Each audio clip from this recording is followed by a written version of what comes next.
अब इस रेशो को अगर हम अपसेट कर देंगे तो वो गैर मुतवाज़िन खुराक होगी। लेकिन इससे भी ज़्यादा खतरनाक एक और पहलू है कि बाज़ लोग फैटी इतने ओबीस नहीं होते, इतने मोटे नहीं होते, लेकिन जब उनका आप ब्लड का टेस्ट करते हैं तो उसमें कोलेस्ट्रॉल, ट्राइग्लिसराइड वगैरह जो है बहुत ज़्यादा हाई लेवल पे होती है। ये जो अर्ली एज में जो हार्ट अटैक होते हैं, तो ये इसी एथीरोमा और प्लेक और खून के जो जो उसके डिपॉजिट्स होती हैं ब्लड वेसल्स के अंदर, खून की नालियों के अंदर, तो ये उसी वजह से ये बनते हैं।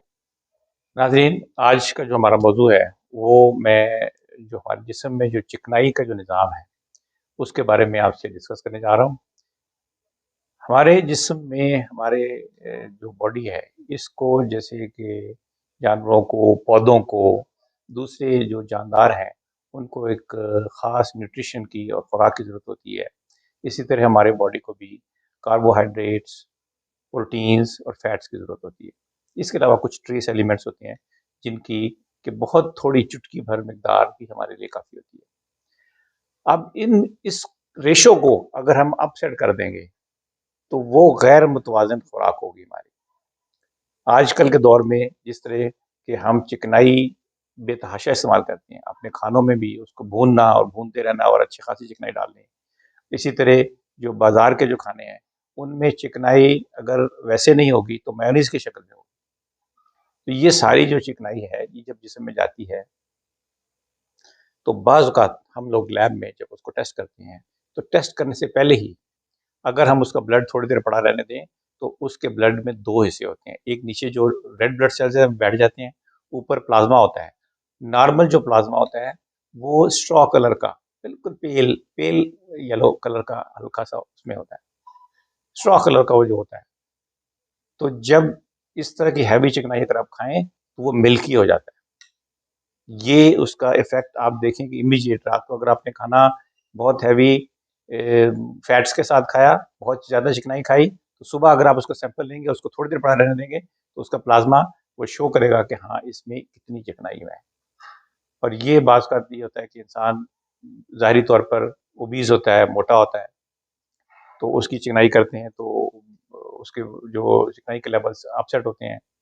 बाज़ औक़ात चिकनाई के लेवल उनके ब्लड में इतने अपसेट नहीं होते हैं, तो वो फैट डिपॉज़िट्स होती हैं जो आपकी बॉडी में मुख्तलिफ़ जगहों पे होती हैं, तो किसी भी वक़्त आपके ब्लड में आ सकती हैं।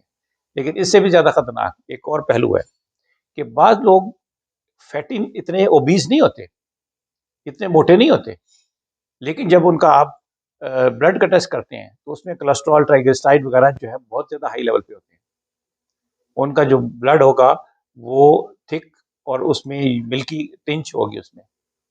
ये उससे ज़्यादा खतरनाक है क्योंकि ये ब्लड में, खून में कोलेस्ट्रॉल, ट्राइग्लिसराइड और ये चिकनाई की जो मिकदार है, यही है वो मिकदार जो कि आपकी खून की नालियों में जमती है और खून की नालियों में जमकर फिर ये एथीरोमा और प्लेक और ये उसको ब्लॉकेज का बायस बनती है।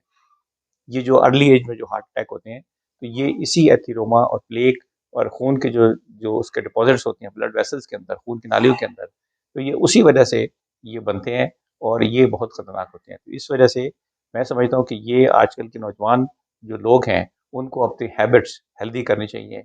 उसमें मुतवाज़िन ग़िज़ा, एक्सरसाइज़ और पूरी नींद। ये और इसके अलावा एटलीस्ट सालाना अपने बॉडी के जो जनरल चेकअप है, उसको ज़रूर करना चाहिए। इसमें जनरल चेकअप में आपके जिगर के टेस्ट भी आ जाते हैं, गुर्दों के भी आ जाते हैं, चिकनाई के भी आ जाते हैं, शुगर के भी आ जाते हैं। ये बेसलाइन जो है, वो हर शख्स को, हर इंसान को साल में कम से कम 1 मरतबा ज़रूर चेक करवाना चाहिए। क्योंकि जब आप उसको चेक करवाएँगे, आपको अर्ली डायग्नोसिस हो जाएगा। Early diagnosis leads too early treatment.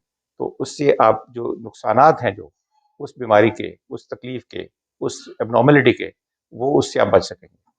तो ये आज का हमारा मैसेज है।